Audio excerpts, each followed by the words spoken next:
Ever notice how the most fascinating stories are never really about what happened, but why it happened?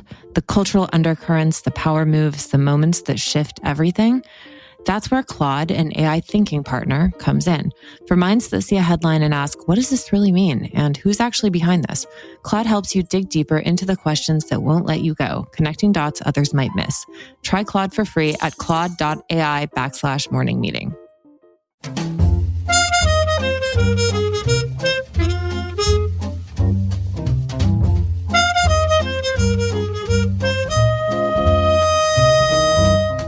Happy Saturday. It's October 4th, 2025, and you are listening to Morning Meeting. I'm Ashley Baker in London. And I'm Michael Haney in New York City.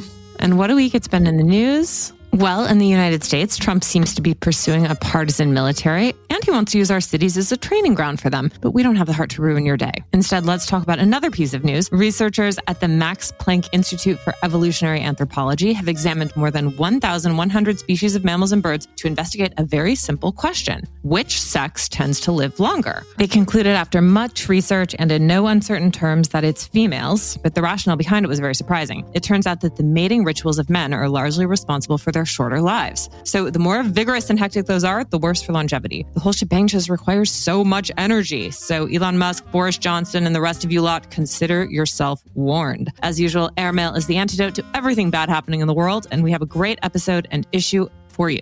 Yeah, you've got a great issue today. First, 2 years ago, a woman named Abby Choi, a 28-year-old aspiring fashion influencer and mother of 4, was murdered in Hong Kong. At the time, her death was believed to be part of a plot to gain control of her fortune. This week, our writer Eric Wilson, who has been covering the case, joins us with troubling new details that have emerged. Then, it's fall, the season of the old college try, and this week our colleague Clara Mallow has the wild tale of a woman who gave the old college try at concealing her identity in order to get into an Ivy League school, and what happened to her when she succeeded. And finally, so many of you who love airmail also love great books, and we have some very good news here to announce. This week, we are awarding the first airmail literary prizes presented by Montblanc, officially named the Tom Wolfe Literary Prizes in honor of the journalist and novelist. We're awarding one for fiction and one for reportage, and 2 of the individuals who helped select the honorees for the awards, our colleague Julie Vitale, along with Alexander Wolf-Schiff, will join us to tell us all about the winners. So Ashley, where would you like to begin today? Michael, I think we have to start with the story that's dominating the newspapers in Hong Kong right now. It's the continuing saga of the murder of Abby Choi. Eric Wilson, who is a veteran reporter currently based in Hong Kong, is here to explain. He was previously the editorial director of Tatler Asia Group, as well as a reporter and writer for InStyle, The New York Times, and Women's Wear Daily. Welcome, Eric. Thank you. So 2 years ago, the murder of Abby Choi rocked Hong Kong and, in fact, the international press. It became a huge story. Take us back and briefly describe exactly how it happened. Well, it was February 24th, 2023, late in the evening. News reports started coming in that the police had found parts of a body in a remote village house in the north of Hong Kong. They knew right away that the victim was a fairly well-known aspiring influencer in Hong Kong named Abby Choi, who had been going out to a lot of glamorous parties over recent years and had a high profile on Instagram. But the way that she was killed was so horrific. She was chopped into pieces and parts of her body were cooked into a soup with carrots and radishes, as the police noted that night, that it caught everyone's attention. And of course, the blame immediately turned to her ex-husband, who she'd been having a property dispute with over an apartment that she had paid for, that he and his family were living in. And as the details kept coming, it just became more and more strange. It was like a soap opera in one night. We found out that his entire family was involved in some way in allegedly plotting the murder. They have not yet been tried. So her ex-husband, his brother, his father were all arrested and charged with murder. His mother was charged with obstruction of justice because she had been misleading the police about where he had been in the past. So Choi was married twice, right? She had 2 children with her first husband and 2 with her second. But it's pretty clear that her first husband was a really bad guy. But now it seems like we're just finding out exactly how bad he was. It's like an onion that keeps peeling back layers, and it smells worse every time that you look at the news. We found out fairly shortly after the murders that Alex Kwong, the ex-husband, had been arrested once before. But what we didn't know was that he had never been held accountable for his crimes. It turns out in 2015, so 8 years before the murder, he had been arrested for a series of thefts, basically stemming from a investment scheme that he had proposed to several men he met online using a dating app, and you can infer what that might mean, in which he convinced these men to buy gold and jewelry, which he was going to then take to the mainland to sell at a higher price once the gold market rebounded. But of course, he just immediately ghosted these men and took their jewelry and was accused of having basically run a kind of an investment scheme. And so he was charged with 6 or 7 counts of theft at that time. But then he left Hong Kong. While he was on bail, he just left the city and was never found again in all that time. His court date was scheduled for that fall, but when he obviously didn't show up for it, the police put out another warrant for his arrest, and they looked for him for some time, but his mother kept saying she'd never heard from him.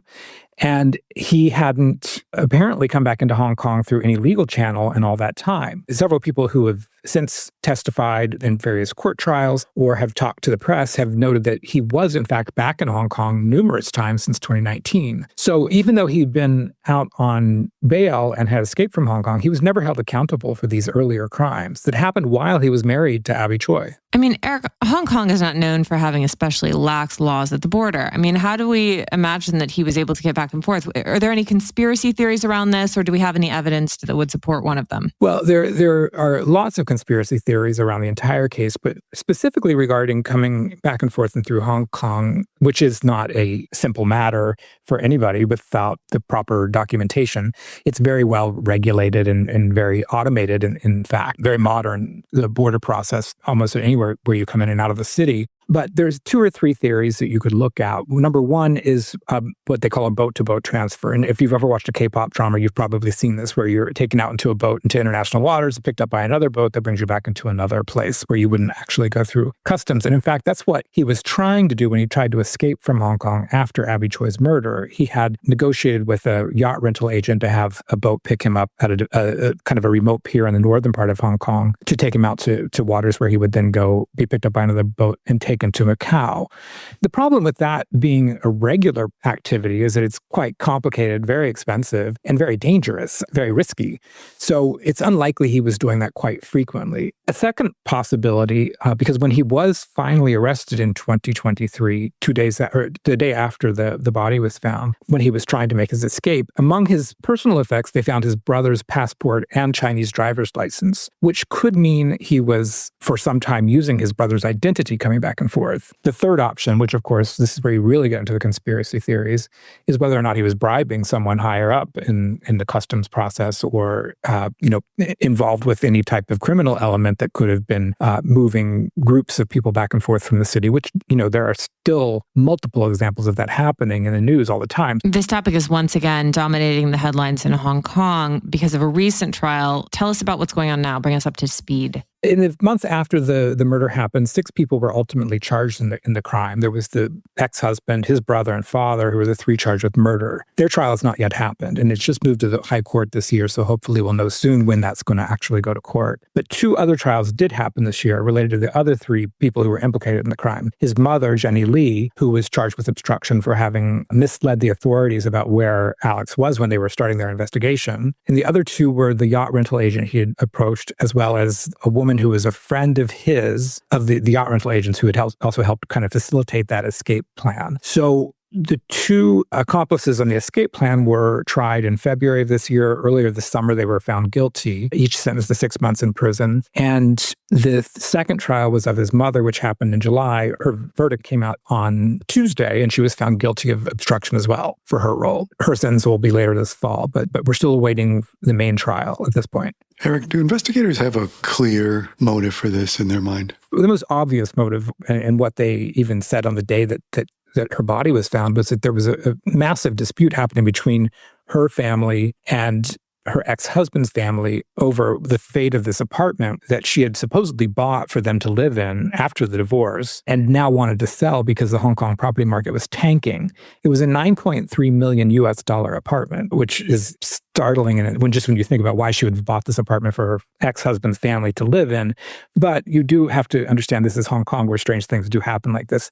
The police believe it was this dispute over the apartment that led to the plot to ultimately kill her.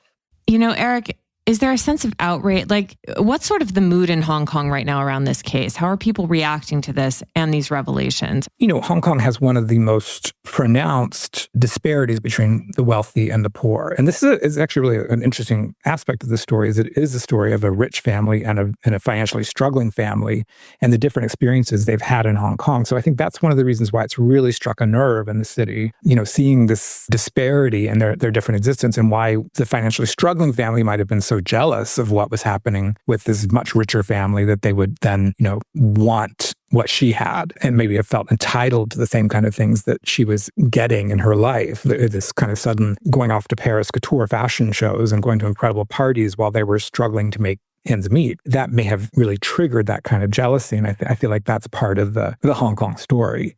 It's one of the things about Hong Kong that when people hear this story, they will often say, could only be in Hong Kong. Well, Eric, thank you so much. Your reporting is riveting, and we really appreciate you taking the time to make sense of this all for us. I'm still trying.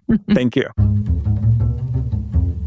Well, we have another completely intriguing character in the issue this week, courtesy of our colleague Clara Malo, who's the investigations editor here at Airmail. She's here to tell us how a student from the Bay Area managed to trick her way into Yale University, posing as a small-town girl from North Dakota. Welcome, Clara. Thanks for having me. So your story in the issue takes us inside one of these topics we can't get enough of, which is the impossibility of college admissions these days. You uncovered a student who faked her way into Yale. First of all, how did the story even come to light? Yeah, so the Yale Daily News, which is the school newspaper, published a story about a student who went by Katarina Lin, who was accused of having a sex slave and was removed from campus by police last Friday. And so the story kind of started with that piece of investigation. But I guess there was a dorm, and this girl, Katarina, as we call her suite mates were really suspicious and ended up going through her things and found a real ID that didn't align with the information that she had presented to the school to gain acceptance. So what lengths did she go to earn admission to Yale? What do we know about her life before she arrived? It's really impressive. She essentially decided halfway through her sophomore year of high school that Yale wasn't in the cards for her. She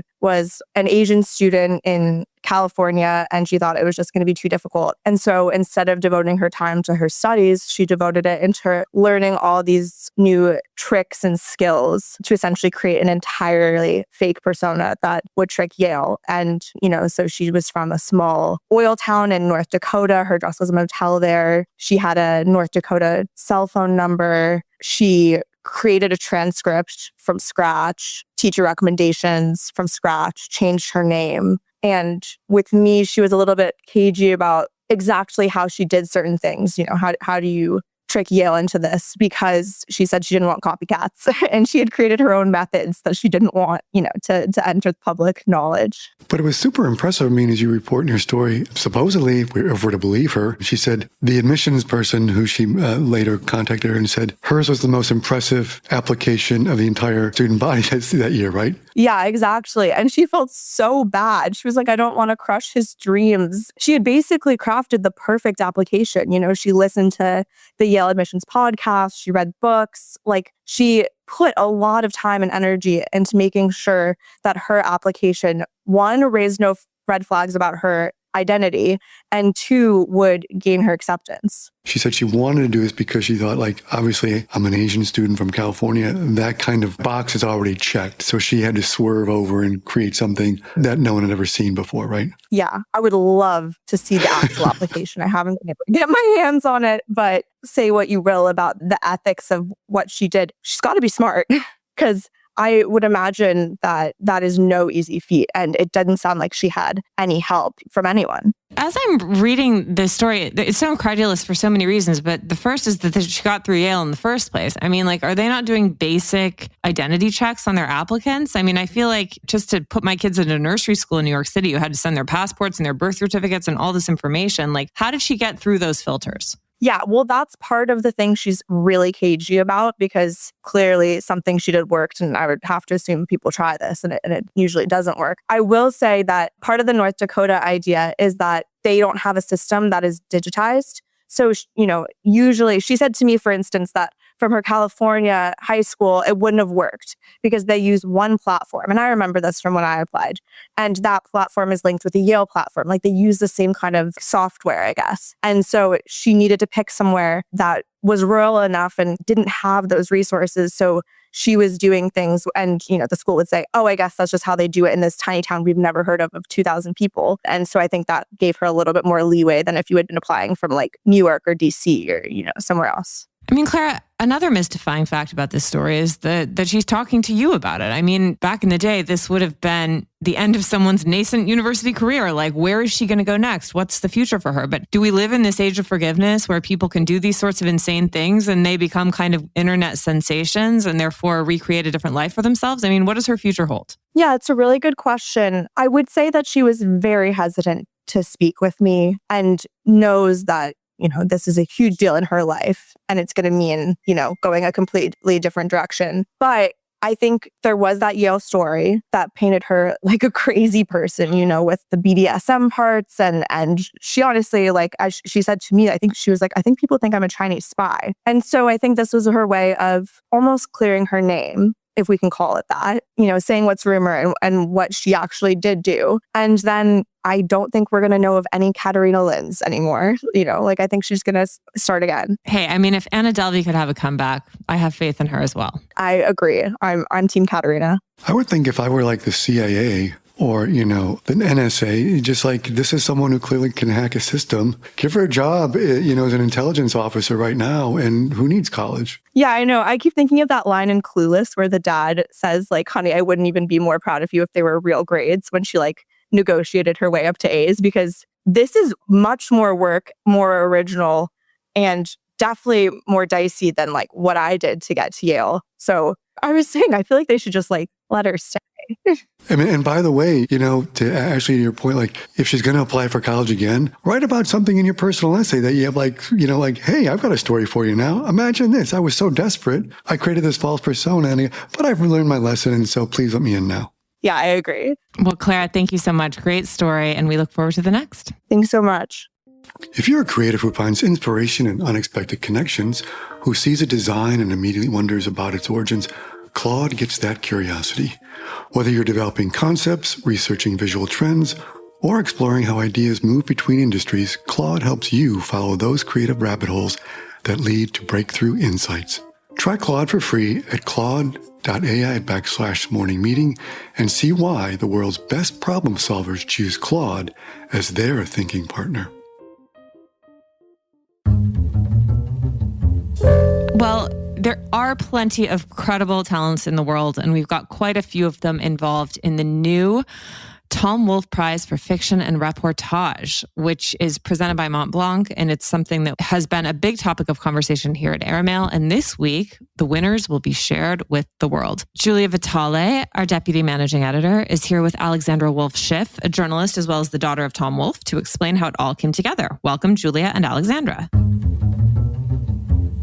Thank you. Okay, Julia, so Airmail has been around now for 6.5 years, and finally, at long last, we have a literary prize. So Michael and I are obviously going to be entering this next year, but are we even eligible? Like, what are the rules? Like, what's the process? Tell us everything we need to know. Yes. So the idea behind these literary prizes was to kind of pinpoint an emerging writer in the fiction and reportage categories that we felt like was doing amazing work, not really getting the credit that they deserve. And when we started thinking more about the prizes and kind of the footprint that we wanted to leave, we thought it would be nice to kind of associate the prize with a titan of literature. And obviously, it was difficult to find someone who was both a master in fiction and nonfiction until we thought of Tom Wolfe, and then it was the easiest thing. We have Alexandra here, who obviously is carrying the torch in so many ways. But Alexandra, how did you get involved in this? And tell us a little bit about, some of the contestants and the committee and the team that made this all happen. Well, it was really Airmail's team. And Graydon Carter reached out to my mother and my brother and I and asked if this is something that we would be excited about. And of course we were, because we've always been huge fans, and Dad and my mom were great friends of Graydon's. And so we were very excited about it from the beginning. And I guess then, Julia, you all put together a team of judges and asked if I would want to join. And I was flattered that you wanted me to join, because although I admire my father, I am not my father. And I wish I was. So it was a lot of fun to be on the committee to help choose the winners of these prizes. Okay, so Julia, when Michael and I submit our work next year, like, who do we need for the prize?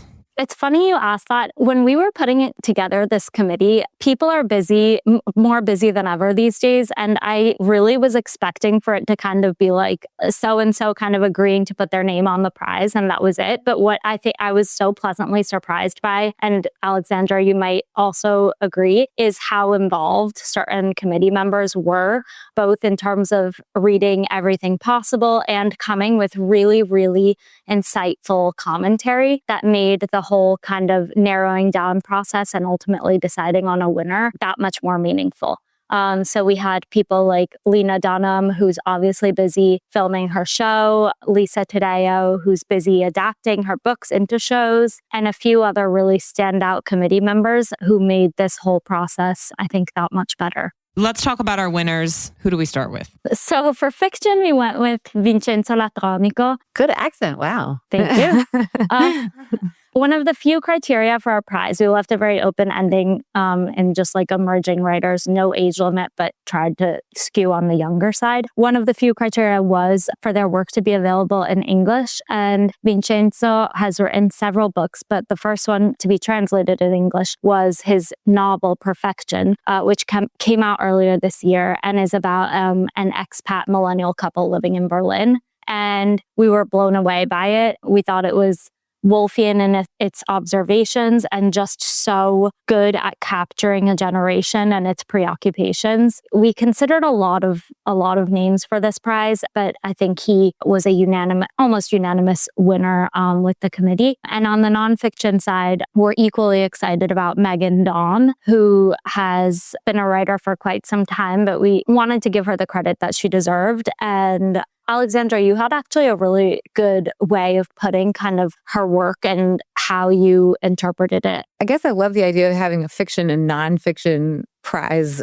both of them named after my father, because he loved to sort of combine both. He would put it much more elegantly, I'm sure, but he always tried to make his fiction sound like it was true, because he'd always thought truth was stranger than fiction. And then he tried to make nonfiction sound like a novel. And when I read Megan Daum's book, that's exactly how I felt. I can't put words in my father's mouth, but when I read it, it just felt like it was in that vein of sort of, you're like, this is nonfiction, are you sure? And it sort of had that courage and bravery of really not caring what other people thought. And I feel like my father, when I think of him, I think of that quality. He'd always say, like, don't think about what quote unquote they think when you're writing something, to such an extent that, I mean, when I was reading some of her essays, I remembered, calling him when I was younger, like from some, horrible party or like, some vacation where I wanted to like jump back on the plane, and him just looking at me and saying, or talking to me on the phone and saying, take notes. Like he made the personal sort of into like reportage, and he made the reportage into something personal. And that's why I just love the idea of these prizes, awarding writers that really sort of embrace that idea without knowing that he did too. But I mean, just sort of on their own. Alexandra, which book of Megan's were you talking about? Was it? Oh, The Catastrophe Hour. So take us inside some of these committee meetings. Like, we really want to hear about who was passionate about what and who got really opinionated. You guys, this is a safe space. You can spill the dirt. Isn't it classified? Sorry, I'm kidding. I thought people's comments were really specific, and I don't want to say what other people thought, I guess, but one of the people that I was totally obsessed with that didn't win, sadly, but I love Bianca. I mean, I loved a lot of them, but the one that I feel like I can share out that I was emphatically excited about as well as these two, I loved Bianca Bosker. That cork dork was so funny. I don't know, Julia, do you remember? I don't know what I can say what other people thought. I feel like I don't want to spill the beans, but maybe you can. I'll say that I thought it was really funny that all of the committee members before our meeting to kind of discuss nominees put together a list of nominees, and Lisa Taddeo's suggested winner for the reportage category was Olivia Nuzzi. And I loved that idea and the fact that she just put in that wild card. And then I also just thought it was nice, like Lisa got onto this Zoom and was just like, I sit in Zooms all day talking about like films or TV that may or may not get made. And to actually be in a Zoom talking about something as exciting as new literature is just a breath of fresh air. And I love that. Yeah. Well, Julia Alexandra, I mean, after going through this process and immersing yourselves in so much talent, does it have you feeling hopeful about the state of literary America? I was so hopeful because I'm embarrassed to say this, but so many of the people who were nominated, I had never read before any of their books or anything. I mean, a lot of the people I'd heard about, and especially there were a couple New York Times writers and other kind of journalists who were nominated who I'd read articles they'd written, but I'd never gone through so many of their stories. I don't know. I just learned so much about these subcultures that I normally wouldn't have learned about in terms of the nonfiction nominees. And then in terms of the fiction nominees, this is why this award is such a good idea, because you sort of don't always hear about some of these writers who would be nominated by this group of people. I mean, you see whenever I decide on a new book, I sort of just look at the bestseller list, or I see what my friends would say. But I mean, this is just such an interesting group. I don't get to call Wes Anderson and say, oh, who do you think is good to read, or any of these people. And so just seeing their suggestions put into a list like this and sort of checking out sort of emerging talent was pretty exciting. So I feel very positive on things. Yeah, and I would say to Alexandra's point, like this list was really born out of a desire to kind of bring people and communities together. It's just, I feel like even like in the time when your dad was writing his work, Alexandra, it was just like when a great book was published, everyone was talking about it, and that was that. And now like there are great books that get published and whole kind of swaths of the population will never even hear about them. So I think this was kind of our like small effort to bring people together with this goal of reading great books and being aligned on them. And I think like the excitement was palpable just like from everyone involved. Like we didn't just get nominee submissions from the committee itself. We also got them from readers of Airmail and the publishing world. And just they kind of came from all corners. And that was really exciting to see. My mom and I, we always talk about like what dad would have wanted his legacy to be, or what, we were like, would he want his clothes like hung in a museum, or like, what do you want? And not that this is like our choice really, but I kind of always thought like something that would encourage people to report. Like he's always about reporting and like leaving your desk and getting out of the office and seeing the world. And I kind of feel like a prize like this is kind of like the best thing that, I can't put words in his mouth, but I mean, just this idea of encouraging reporting in both fiction and nonfiction, I think is something he always wanted to do. I mean, it took him a decade to write every single book, so he wasn't about to like teach a reporting class on the side, but he would be very happy that Airmail encouraged it. So. Well, Julia Alexandra, thank you so much and congratulations. This is an amazing project and thank you guys for making it happen. Thank you. Thank you. There's only one place to discover a global snapshot of the current cultural scene. Airmail's Arts Intel Report, our international research tool for what to do and where and when to do it, is user-friendly, continuously updated, and meticulously curated. Arts Intel is handy at home, on the road, and when you're planning your next trip. It also includes indispensable lists of restaurants and hotels in key cities around the world, recommended by our well-traveled experts. Explore Arts Intel at airmail.news/arts-intel, and be sure to sign up for our Week in Culture newsletter, which is published every Wednesday afternoon at airmail.news/WIC. I'm Chris Garrett, Airmail Deputy Editor, and I never leave home without it. Bon voyage. On that note, Michael, I know you've got your reading list, but what do you have that you can recommend to me? It's something that's going to be on PBS, of all things, this weekend, but it's coming from the UK. You may have seen it where it ran earlier this year. Have you seen this show? It's a two-part series. It's called Brian and Maggie.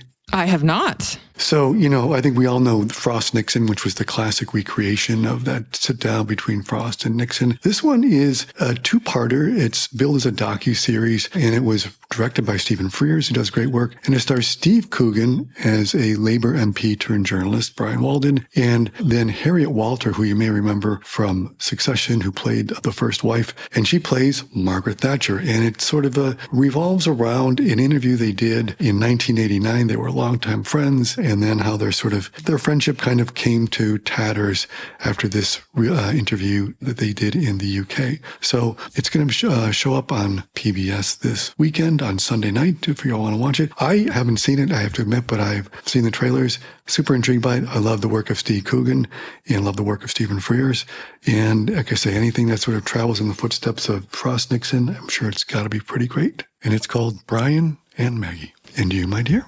Well, Michael, you know I love a love story. And so I just started a really wonderful new novel. It's called Heart the Lover, and it's by Lily King. And it just came out here in the UK. I think it just came out in the US as well, roughly around the same time. But it tells the story of a successful novelist who's very happily married, but she can't help but take a look back at her first love. And it comes to revisit her in all sorts of interesting ways. And it kind of threatens to upend the life that she's currently living. Anyway, I haven't finished it yet, but I find it really immersive because, who doesn't love a love story? So it's called Heart the Lover by Lily King, and it just came out. That's a wrap on today's morning meeting, brought to you by Claude. If you're someone who can't help but ask, where did this idea really come from? Or what if we trace this influence back further? Try Claude.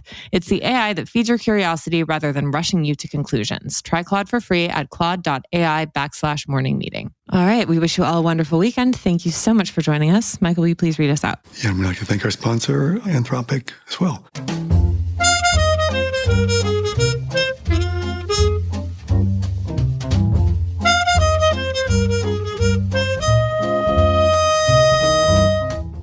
Morning Meeting is produced by Airplay Productions and edited by Jesse Cannon. Our coders are Graydon Carter and Alexander Stanley. Our Chief Operating Officer is Bill Keenan, and our deputy editors are Ashley Baker, Chris Garrett, Nathan King, Julie Vitale, and Ash Carter. Our CMO is Emily Davis. And our music supervisor is Randall Poster. The theme music is The Cute Monster by the Buddy Collette Quintet. A new edition of Airmail is published every Saturday, so please subscribe and enjoy all of our stories on airmail.news, which we update every day. You can also find us on Twitter and Instagram at Airmail Weekly. We'll be back here next Saturday with another edition of Morning Meeting, but in the meantime, be sure to subscribe to Spotify or Apple Music. But most of all, thank you again for joining us.